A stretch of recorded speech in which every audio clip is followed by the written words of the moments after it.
Hello students, good morning all of you. हम अपनी last video में क्रिस्टलाइन और अमरफस सॉलिड्स को डिस्कस कर चुके हैं। आज जो हम डिस्कस करेंगे वो है टाइप ऑफ क्रिस्टलाइन सॉलिड्स। ठीक है, अब हमें पता है कि भाई जो क्रिस्टलाइन सॉलिड है उनके पार्टिकल्स रेगुलरली अरेंज होते हैं। ठीक है, तो अब हम क्या कर रहे हैं, भी पार्टिकल्स तो रेगुलरली अरेंज है बट उन पार्टिकल्स का नेचर तो चेंज हो सकता है ना। जैसे अमरफस और क्रिस्टलाइन में क्या था बेटा कि पार्टिकल सेम थे बट उसकी अरेंजमेंट अलग थी। जैसे कि हमारे पास मैंने कल डिस्कस किया था ग्लास और क्वार्ट्ज। अब जो ग्लास है वो भी सिलिका से बनता है SiO2 से, और जो क्वार्ट्ज है वो भी सिलिका से बनता है। बट दोनों में जो डिफरेंस होता है वो डिफरेंस सिर्फ और सिर्फ किसका होता है, उनकी अरेंजमेंट का। तो आज जो हम डिस्कस करेंगे उसमें क्या होगा बेटा कि भाई अरेंजमेंट तो फिक्स है, रेगुलरली अरेंज है, बट डिफरेंस किसका होगा, पार्टिकल्स का। ठीक है, तो हम जो टाइप ऑफ क्रिस्टलाइन सॉलिड जो डिस्कस कर रहे हैं तो वो किसके ऊपर है, on the basis of nature of particle या टाइप ऑफ पार्टिकल कह सकते हो कि जो पार्टिकल्स हैं वो चेंजेस हो जाएंगे और उनके बेस पे क्रिस्टलाइन जो सॉलिड्स होंगे वो चेंज हो जाएंगे। तो जो जर्नली जो हमारे पास है कौन कौन से आते हैं, आयोनिक सॉलिड्स, सेकंड है मॉलिक्यूलर सॉलिड, नंबर थर्ड है covalent solid, and number fourth आता है हमारे पास, नंबर फोर्थ है मेटालिक सॉलिड्स। तो ये हमारे पास 4 डिफरेंट टाइप ऑफ सॉलिड्स। ठीक है, अब हम इनको डिस्कस करेंगे वन बाय वन। तो सबसे पहले आता है हमारे पास आयोनिक सॉलिड। अब नाम से पता लग रहा होगा कि भाई आयोनिक सॉलिड्स क्या होंगे ना, दिमाग में एक आइडिया आ गया होगा नाम से।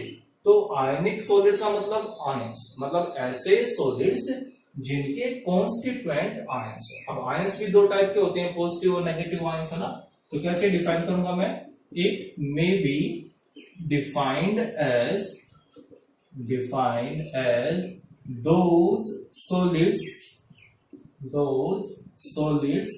whose constituents are ions, जिसके constituents कौन हो बेटा, ions। अब ions भी सिमिलर पता ही हमें, cations होते हैं या फिर anions, है ना। तो दोनों ही प्रेजेंट होंगे, क्योंकि कटायन और अनायन जब तक नहीं होंगे कोई सॉलिड बनेगा ही नहीं। भाई अब पॉजिटिव में कोई ना अट्रैक्शन होगा, पॉजिटिव और नेगेटिव में होगा। जैसे अगर एग्जांपल की बात करूं तो मैं like sodium chloride, potassium chloride, है ना, और magnesium chloride, calcium chloride, fluoride, कोई भी, तो हमारे पास बहुत सारे कंपाउंड है।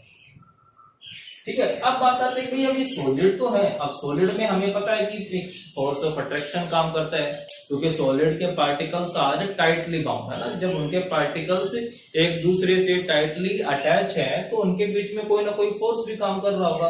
तो वो नेचर ऑफ फोर्स क्या होगा, किस टाइप का फोर्स होगा जो उन आयंस के बीच में एग्जिस्ट करेगा। तो वो जो फोर्स होगा वो फोर्स कौन सा होगा बेटा, वो फोर्स होगा strong electrostatic force of attraction, strong electrostatic force of attraction. क्योंकि हमें पता है कि जो इलेक्ट्रोस्टैटिक मतलब कि जो चार्जेस हैं, है ना, चार्जेस या एट, तो जो चार्जेस हैं उन चार्जेस के बीच में कौन सा फोर्स होता है, इलेक्ट्रोस्टैटिक फोर्स। और this is the one of strongest force, ये सबसे स्ट्रॉन्गेस्ट फोर्स में आता है। इसी वजह से जो इनकी प्रॉपर्टीज है like melting point, boiling point, hardness, वो सब कैसी होती है, बहुत ज्यादा हाई होती है। तो अब मैं बात करूं इनकी प्रॉपर्टीज। अगर हम इनकी प्रॉपर्टीज की बात करते हैं तो जैसे फर्स्ट प्रॉपर्टी की बात करूं मैं, फिजिकल स्टेट। भाई फिजिकल स्टेट का मतलब जानते हो ना कि वो सॉलिड स्टेट में है कि लिक्विड स्टेट में है कि गैसियस स्टेट में है। तो वो सॉलिड स्टेट पे रहते हैं एट रूम टेम्परेचर। तो रूम टेम्परेचर जनरली कितना लेके चलते हैं बेटा, 25 डिग्री सेल्सियस। तो 25 डिग्री सेल्सियस पे ये सॉलिड स्टेट में एग्जिस्ट करते हैं। अब इसका रीजन क्या होगा भाई कि ये सॉलिड स्टेट में क्यों एग्जिस्ट करते हैं, तो बहुत ही सिंपल सी बात है, क्योंकि due to strong force of attraction. तो जितना फोर्स ऑफ अट्रैक्शन ज्यादा होगा उतनी ही जो इनके बीच के अट्रैक्शन है वो ज्यादा हो जाएगा, मतलब कि वो गैस में नहीं, लिक्विड में नहीं, और किस में एग्जिस्ट करेंगे, सॉलिड स्टेट में वो एग्जिस्ट करेंगे। तो मतलब कह सकते हैं, ठीक है, कि वे सॉलिड स्टेट में क्यों एग्जिस्ट करते हैं। सेकंड प्रॉपर्टी की अगर मैं बात करूं तो कौन सी आती है, मेल्टिंग एंड बॉइलिंग पॉइंट। अब इनके मेल्टिंग और बॉइलिंग पॉइंट्स कैसे होंगे, मेल्टिंग एंड बॉइलिंग पॉइंट। तो इनके मेल्टिंग और बॉइलिंग पॉइंट बहुत ज्यादा हाई हो गया। नॉर्मली आपने देखा होगा कि जो NaCl है जो हम घर पे यूज करते हैं, कॉमन साल्ट, जब हम उसको गर्म करते हैं तब वो मेल्ट नहीं होता है ना। इसका सिंपल सा एग्जांपल, घर पे अगर आपने पॉपकॉर्न बनाई हो तो उसके अंदर हम नमक डालते हैं तो वो नमक ब्लैक कलर का हो जाता है, बट मेल्ट नहीं होता है ना। हाई टेम्परेचर पे भी वो मेल्ट नहीं होगा, और उसका सिंपल सा रीजन क्या होगा, due to strong electrostatic force of attraction. तो जो मेल्टिंग और बॉइलिंग पॉइंट होंगे वो कैसे होंगे बेटा, वो वेरी हाई, और सिंपल सा reason due to strong electrostatic force of attraction, due to strong electrostatic force of attraction. की जो फोर्स ऑफ अट्रैक्शन है वो इतना ज्यादा होगा कि उसकी वजह से इनके मेल्टिंग और बॉइलिंग पॉइंट ही बहुत ज्यादा हाई होंगे। ठीक है, नेक्स्ट प्रॉपर्टी आती है हमारे पास कंडक्टिविटी। अब ये प्रॉपर्टी बहुत ज्यादा इंपॉर्टेंट है, ठीक है बेटा, ध्यान रखना, ये प्रॉपर्टी इंपॉर्टेंट है, एग्जाम में भी पूछ ली जाती है। तो अब जो आयनिक सॉलिड होते हैं वो दोनों टाइप के हो सकते हैं, वो कंडक्टर भी हो सकते हैं और इंसुलेटर भी, डिपेंड करता है उनकी सिचुएशन पे, फिजिकल स्टेट पे। तो कहता है कि जब वो सॉलिड स्टेट में होता है, ठीक है, जब वो अपनी सॉलिड स्टेट में होगा तब जो उसकी कंडक्टिविटी होगी वो बहुत ही कम होगी, मतलब कि हम कह सकते हैं कि वो इंसुलेटर्स होंगे, क्योंकि सॉलिड स्टेट में हर एक आयन दूसरे आयन से बॉन्डेड होगा, मतलब कोई भी आयन वहां पर फ्री नहीं होगा कि वो मूव कर पाए। और जब तक कोई आयन फ्री नहीं होगा तो इसका मतलब क्या होगा कि वो इंसुलेटर होगा, उसके अंदर से करंट पास हो ही नहीं सकते। हाँ, बट जब वो मोल्टन स्टेट में है, जब वो मोल्टन स्टेट में है, या फिर जब वो एक्वस स्टेट में है, या एक्वस फॉर्म कह सकते हो, तो अब कई बच्चों को इसके बारे में डिफरेंस ही नहीं पता होता कि भाई मोल्टन और एक्वस में डिफरेंस क्या होता है। तो जो मोल्टन स्टेट क्या होती है बेटा, जब हम उसको हाई टेम्परेचर पे गर्म करते हैं, ठीक है, और फिर वो जो मेल्ट जो लिक्विड बनेगा वो कहलाती है उसकी मोल्टन स्टेट। और एक्वस का मतलब क्या होता है कि भाई जब हम इनको वाटर में डिसोल्व करेंगे, डिसोल्व करने के बाद जो फॉर्म आएगी उसको बोलते हैं एक्वस स्टेट। ठीक है, तो दोनों ही केसेस में क्या होगा, जब चाहे मैं इसको गर्म करूं या फिर मैं इसको वाटर में डिसोल्व करूं, दोनों ही सिचुएशन में इनके बीच के जो आयन बॉन्ड होगा वो टूट जाएगा, और क्या बन जाएंगे, पॉजिटिव और negative ion, that is free ions. क्योंकि जब मैं इसको गर्म करूंगा, गर्म करने से भी क्या होगा, एनर्जी मिलेगी, बीच का बॉन्ड टूटेगा। और जब मैं इसको पानी में डिसोल्व करूंगा, वाटर में डिसोल्व करूंगा, तब ड्यू टू हाइड्रेशन एनर्जी, भाई वाटर में क्या होगा, वाटर में भी पॉजिटिव और नेगेटिव आयंस होते हैं, तो ये पॉजिटिव और ये नेगेटिव एक दूसरे को अट्रैक्ट करेंगे और एक एनर्जी प्रोड्यूस होगी, वो एनर्जी कहलाती है हाइड्रेशन। तो ये हाइड्रेशन एनर्जी इसकी लैटिस एनर्जी से बहुत ज्यादा होती है, तो दोनों के बीच का बॉन्ड टूटेगा और क्या बन जाएंगे हमारे पास, फ्री आयन। तो इन फ्री आयंस की वजह से ये क्या बन जाएंगे, कंडक्टर्स, जिनको हम क्या बोलते हैं, इलेक्ट्रोलाइट्स। ठीक है, हम इनको क्या बोलते हैं, इलेक्ट्रोलाइट। ठीक है, तो ध्यान रखिएगा। नहीं, नेक्स्ट आती है हमारे पास कि ये मेटल्स की तरह मेलिएबल और डक्टाइल नहीं होते, ये क्या होते हैं बेटा, ब्रिटल होते हैं, ब्रिटल इन नेचर। तो ब्रिटल का मतलब अगर हिंदी में कहूं तो भंगुर हो गया, और उसको समझाने की कोशिश करूं तो ब्रिटल का मतलब ये हुआ कि जैसे ही हम इनके ऊपर हाई प्रेशर अप्लाई करेंगे तो ये शीट या वायर में कन्वर्ट नहीं होते हैं, ये पाउडर फॉर्म में कन्वर्ट हो जाते हैं, पाउडर बन जाएगा। और उसका रीजन क्या होता है, क्योंकि हमें पता है कि भाई जो Na पॉजिटिव है वो हम आगे पढ़ेंगे इसका स्ट्रक्चर, कि ये 6 साइड से क्लोराइड आयन से घिरा हुआ होता है, और जो क्लोराइड है वो किससे घिरा हुआ होता है, 6 साइड से सोडियम से। तो जैसे ही बेटा मैं इसके ऊपर फोर्स अप्लाई करूंगा ना, फोर्स अप्लाई करने से क्या होगा कि जो Cl है वो अपनी पोजीशन चेंज कर लेगा, और ये दोनों सोडियम आयंस एक दूसरे के कांटेक्ट में आ जाएंगे, डिस्प्लेस हो जाएंगे, है ना। जो कुछ क्रिस्टल्स थे वो डिस्प्लेस हो जाएंगे, और जब पॉजिटिव आयन एक दूसरे के कांटेक्ट में आएंगे तो सबको पता ही है क्या होगा, स्ट्रॉन्ग रिपल्शन होगा, और उस रिपल्शन की वजह से ये छोटे छोटे पार्टिकल्स में टूट जाएगा, that is it will make powder form. ठीक है, ये पाउडर बना लेगा। तो इसको हम क्या बोलते हैं कि ब्रिटल बोलते हैं। नेक्स्ट प्रॉपर्टी आती है इसकी सोल्युबिलिटी। तो इसका नेचर कैसा है, पोलर है, और पोलर होने की वजह से ये पोलर सोलवेंट्स में हाईली सोल्यूबल हो गए। तो पोलर सोलवेंट जैसे कि वाटर हो गया। ठीक है, ये हम पहले पढ़ भी चुके हैं कि लाइक डिजोल्व्स लाइक, जिसका जैसा नेचर होता है वो उसी में डिजोल्व होगा। क्योंकि भाई Na पॉजिटिव और Cl नेगेटिव के बीच में तो बहुत स्ट्रॉन्ग बॉन्ड है, वो स्ट्रॉन्ग बॉन्ड तोड़ने के लिए हमें लैटिस एनर्जी चाहिए, हाइड्रेशन एनर्जी चाहिए। और वो हाइड्रेशन एनर्जी कब निकलेगी, जब वो किसी सोलवेंट, ऐसा सोलवेंट या फिर कह लो कि पोलर सोलवेंट के साथ बॉन्ड बनाएगा, है ना। जैसे हमारे पास Na पॉजिटिव है, Cl नेगेटिव है, ठीक है, दोनों ने आपस में बॉन्ड बना रखा है। तो जब मैं कोई पोलर सोलवेंट लाइक वाटर डालूंगा तो दोनों में अट्रैक्शन होगा, उस अट्रैक्शन से एनर्जी निकलेगी और ये बॉन्ड टूट जाएगा, मतलब कि उसके अंदर डिसॉल्व हो जाएगा। ठीक है, तो ये चीज ध्यान रखोगे आप कि ये हमेशा किसमें डिसॉल्व होते हैं, पोलर सोलवेंट्स में ही डिसॉल्व होते हैं। ठीक है, तो ये हो गया हमारा आयनिक सॉल्वेंट। नेक्स्ट आता है हमारे पास, सेकंड है मोलिक्यूलर सॉलिड्स। सेकंड है हमारे पास मोलिक्यूलर सॉलिड, नंबर 2। अब नाम से क्लियर हो रहा है कि मोलिक्यूलर सॉलिड्स क्या होंगे। मोलिक्यूलर सॉलिड का मतलब whose constituents are molecule, those solids whose constituents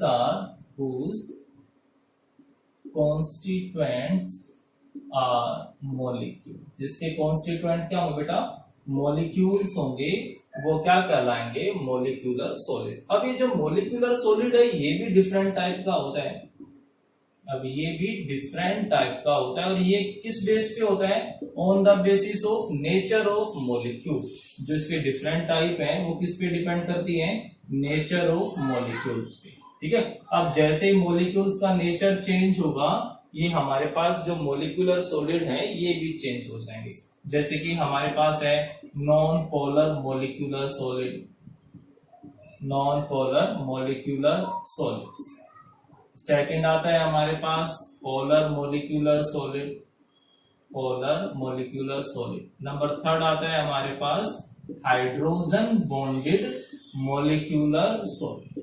तो ये हमारे पास जो मेन 3 टाइप के हैं, non polar molecular solid, polar molecular solid और हाइड्रोजन बॉन्डेड मॉलिक्यूलर सॉलिड। मतलब तीनों के कॉन्स्टिट्यूएंट होते तो मॉलिक्यूल्स ही हैं, बट उन मॉलिक्यूल्स का नेचर चेंज हो गया। कुछ मॉलिक्यूल पोलर होंगे, कुछ नॉन पोलर होंगे, और जो पोलर हैं उनमें भी कुछ हाइड्रोजन बॉन्ड बनाते होंगे।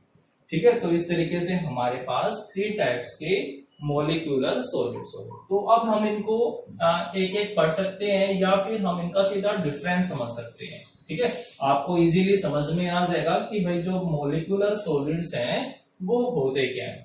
तो बिल्कुल सिंपल सा करते हैं। हमारे पास में इसको 3 कैटेगरी में डिवाइड कर लिया। फर्स्ट है नॉन पोलर मोलिक्यूलर सॉलिड, ये हमने 11th में भी पढ़ा हुआ है सारा का सारा स्टेट ऑफ मैटर में। सेकंड है polar molecular solid, polar molecular solid, और लास्ट वन है हाइड्रोजन बॉन्डेड मोलिक्यूलर सॉलिड। बहुत इजीली समझ में आ जाएगा इससे, इस तरीके से आपको। ठीक है, तो देखो भाई अब ये तो कंफर्म है कि मॉलिक्यूल ही है। अब इसके मॉलिक्यूल कैसे होंगे बेटा, नॉन पोलर, मतलब कि जिसके ऊपर कोई चार्ज नहीं हो, जिसके ऊपर electron cloud is symmetrically distributed, no positive and negative charge. तो जो इसके कॉन्स्टिट्यूएंट्स होंगे, जो इसके कॉन्स्टिट्यूएंट पार्टिकल्स होंगे, वो कैसे पार्टिकल होंगे, non polar molecules. The constituent particles are non polar molecule. अब इसकी बात करूं भाई पोलर मॉलिक्यूलर सॉलिड की, या पहले इसके एग्जांपल देखो। अब नॉन पोलर मॉलिक्यूलर सॉलिड जैसे hydrogen, chlorine, fluorine, helium, neon, argon. अब दिमाग में एक बात आ रही है, ये तो सारी गैसेज है। ये गैसेज हैं, बट कब, रूम टेम्परेचर पे। हम रूम टेम्परेचर की बात नहीं कर रहे हैं, हम तो लो टेम्परेचर की बात कर रहे हैं। मैंने कहा था ना कि solid is not a substance, is just a state. तो अगर मैं बात करूं बहुत ही लो टेम्परेचर की, तो उस लो टेम्परेचर पे ये सारे क्या होंगे, सॉलिड होंगे। और इनके जो पार्टिकल्स हैं ये सब एक रेगुलरली अरेंज्ड होंगे, इसीलिए हम इनको क्रिस्टलाइन सॉलिड्स में रख रहे हैं। बस टेम्परेचर रूम टेम्परेचर नहीं है, टेम्परेचर हमने बहुत ही ज्यादा लो ले लिया है, ठीक है। अब नॉन पोलर क्यों है भाई, हाइड्रोजन है H2, H और H में बॉन्ड है ना। अब H और H में बॉन्ड है तो क्या ये हाइड्रोजन इलेक्ट्रॉन छीन सकता है क्या, ये छीनेगा, कोई भी नहीं छीनेगा। तो इसके ऊपर जो इलेक्ट्रॉन क्लाउड होगा वो बहुत ही सिमेट्रिकली डिस्ट्रीब्यूट होगा, ना किसी पे पॉजिटिव चार्ज है ना ही किसी पे नेगेटिव चार्ज है, इसीलिए हमने इसको नाम दिया नॉन पोलर। दूसरी बात, हीलियम, नियोन, आर्गन दिमाग में आ रहा होगा कि ये एटम है। हमारे पास मॉलिक्यूल की सिंपल सी डेफिनेशन ये होती है कि कोई भी सब्सटेंस जो अपने आप एग्जिस्ट कर सकता हो, ठीक है। मॉलिक्यूल ऑफ एलिमेंट्स भी होते हैं, मॉलिक्यूल ऑफ कंपाउंड भी होते हैं। एक ऐसे सब्सटेंस, सबसे छोटे सब्सटेंस जो इंडिपेंडेंटली एग्जिस्ट कर सकता है। तो हीलियम, नियोन, आर्गन भी इंडिपेंडेंटली एग्जिस्ट करते हैं, ठीक है। तो इन सबको भी हम मॉलिक्यूल्स की कैटेगरी में रखते हैं, ध्यान रखना। अब आता है हमारे पास पोलर मॉलिक्यूलर सॉलिड। तो इसके कॉन्स्टिट्यूएंट्स कौन होंगे बेटा, पोलर मॉलिक्यूल्स, मतलब जिनके ऊपर चार्जेस रहता है, जैसे कि HCl, HCl पे चार्ज रहता है ना, हाइड्रोजन पॉजिटिव और Cl नेगेटिव, क्योंकि क्लोरीन की इलेक्ट्रोनेगेटिविटी ज्यादा है, इलेक्ट्रोनेगेटिविटी डिफरेंस की वजह से इन पे चार्ज डिस्ट्रीब्यूट हो जाता है। लाइक SO2 है ना, SO2 कुछ ऐसा होता है, तो ऑक्सीजन पे नेगेटिव चार्ज और सल्फर पे पॉजिटिव चार्ज। तो ये हो गए पोलर मॉलिक्यूल्स, और ये भी पोलर मॉलिक्यूल ही होते हैं, बट इसमें फर्क क्या होता है कि यहाँ पर उस मॉलिक्यूल में एक्टिव हाइड्रोजन होता है, मतलब कि ऐसा हाइड्रोजन जिसके ऊपर पॉजिटिव और नेगेटिव चार्जेस होते हैं, जैसे कि HF, ठीक है, H2O और NH3, ठीक है। ये हमारे पास जनरल टाइप के हो गए। तो हम सब किसकी बात कर रहे हैं, रूम टेम्परेचर पे। अब मैं बात करूं नेचर ऑफ फोर्स की, नेचर ऑफ फोर्स की। तो जो यहाँ पर जो फोर्स होगा वो कौन सा फोर्स काम करता है बेटा, लंदन फोर्स काम करता है, या फिर आप दूसरा फोर्स भी कह सकते हो। वो कौन सा होता है, इंस्टेंटेनियस डाइपोल, इंड्यूस्ड डाइपोल। नाम बहुत जरूरी है, नेचर ऑफ फोर्सेस एग्जाम में पूछ लिए जाते। इंस्टेंटेनियस डाइपोल, इंड्यूस्ड डाइपोल, ये सब हम 11th में डिस्कस कर चुके हैं। इंस्टेंटेनियस डाइपोल का मतलब लंदन ने एक थ्योरी दी थी, उसने क्या कहा था कि भाई जो इलेक्ट्रॉन क्लाउड जो सिमेट्रिकली डिस्ट्रीब्यूट है, एक टाइम ऐसा आता है कि सारे इलेक्ट्रॉन एक तरफ आ जाते हैं, तो उस तरफ नेगेटिव चार्ज हो जाएगा, दूसरी तरफ क्या हो जाएगा, पॉजिटिवली चार्ज हो जाएगा। तो वो इंस्टेंटेनियस है ना, किसी भी एनी इंस्टेंट, बहुत ही कम टाइम के लिए। तो जैसे ही उस मॉलिक्यूल में डाइपोल एग्जिस्ट किया, वो बराबर वाले मॉलिक्यूल के अंदर तुरंत अफेक्ट करेगा और उसके अंदर भी डाइपोल पैदा हो जाएगा, इंड्यूस हो जाएगा। तो इंड्यूस्ड डाइपोल हो गया। और यहाँ पर पोलर मॉलिक्यूल्स में नेचर ऑफ फोर्स कौन सा होगा, यहाँ पर तो भाई डाइपोल डाइपोल है ही, है ना। यहाँ पर डाइपोल डाइपोल फोर्स, जैसे HCl हो गया हमारे पास नेगेटिव चार्ज पॉजिटिव चार्ज, दूसरा HCl हो गया नेगेटिव चार्ज पॉजिटिव, और इस नेगेटिव और पॉजिटिव में क्या हो जाएगा, एक फोर्स एग्जिस्ट करेगा, होगा ना, मॉलिक्यूल मॉलिक्यूल के बीच का फोर्स। तो ये हो गया हमारे पास डाइपोल डाइपोल फोर्सेस। और इसके बीच में कौन सा होता है, हाइड्रोजन बॉन्डेड। वो जो हाइड्रोजन बॉन्ड है बेटा, एक्चुअल में वो भी डाइपोल डाइपोल ही है। मैं फिर से कह रहा हूं कि वो भी डाइपोल डाइपोल ही है, बट ये थोड़ा सा स्ट्रॉन्ग हो जाता है। जैसे कि बात करूं HF की, तो यहाँ पर फ्लोरीन पे नेगेटिव, हाइड्रोजन पे पॉजिटिव, फ्लोरीन पे नेगेटिव, हाइड्रोजन पे पॉजिटिव, और दोनों में ये जो फोर्स है इसको क्या नाम दे दूंगा, हाइड्रोजन बॉन्ड नाम दे दूंगा। तो ये आ गया हमारे पास नेचर ऑफ फोर्स। अगर मैं बात करूं इनकी प्रॉपर्टीज की, तो भाई जैसे मेल्टिंग और बॉइलिंग पॉइंट की बात करूं तो हम सबको जानते हैं कि भाई रूम टेम्परेचर पे सब गैसेज ही रहती हैं। तो कहता है कि और यहाँ पर जो फोर्स है वो सबसे वीकेस्ट फोर्स है, तो इनके मेल्टिंग और बॉइलिंग पॉइंट क्या होंगे, सबसे कम होंगे, लीस्ट होंगे। अगर मैं बात करूं इसकी मेल्टिंग पॉइंट और बॉइलिंग पॉइंट की, तो इसके थोड़े से ज्यादा होंगे, ए बिट हायर, थोड़े से, ठीक है, हायर देन, इसके भी होंगे तो कम, but higher than non polar molecular solid. और इन तीनों में इसका क्या हो जाएगा बेटा, सबसे ज्यादा हाईएस्ट होगा, क्योंकि हाइड्रोजन बॉन्ड इन तीनों में सबसे स्ट्रॉन्ग फोर्स होगा।